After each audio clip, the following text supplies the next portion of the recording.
concise method so I can actually see the bottom line. But the natural family planning, it helps a woman understand their menstrual cycle and where they're at. So a calendar method is based on the timing of the ovulation, approximately 14 days before the onset of menses. So when they know that, they can abstain from sex during those times so that they can keep from getting pregnant. Then there's a standard days method. This method uses a string of color-coded beads, never saw this one before, to help keep track of the fertile and infertile days of the cycle. I'm not going to read them all. I'm just saying there's different types of natural family planning. And like I said, this can be effective for some people if it's not as critical that they don't become pregnant. They may not want to be pregnant, it may be an inconvenience, but it's okay. Or perhaps it's in their culture or their religious background.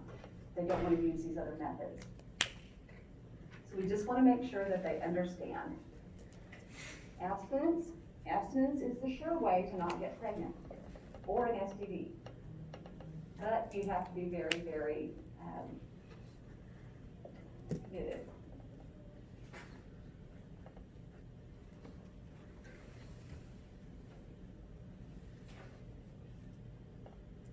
Okay, so the least reliable methods of contraception are on page 714, and after this one, we're going to take a little break.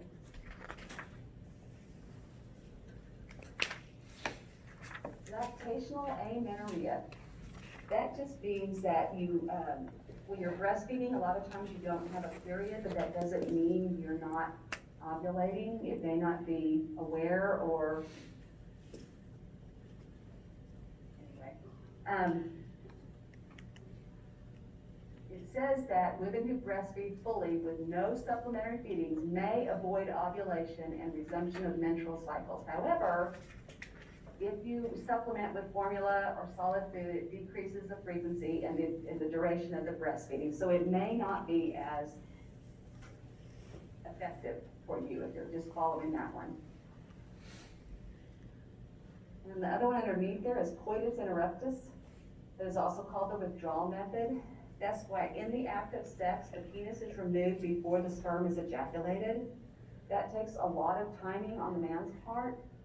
So it may not be good for someone who is a teenager that doesn't have as much control over their body, or someone who, I don't know, just doesn't have as much control.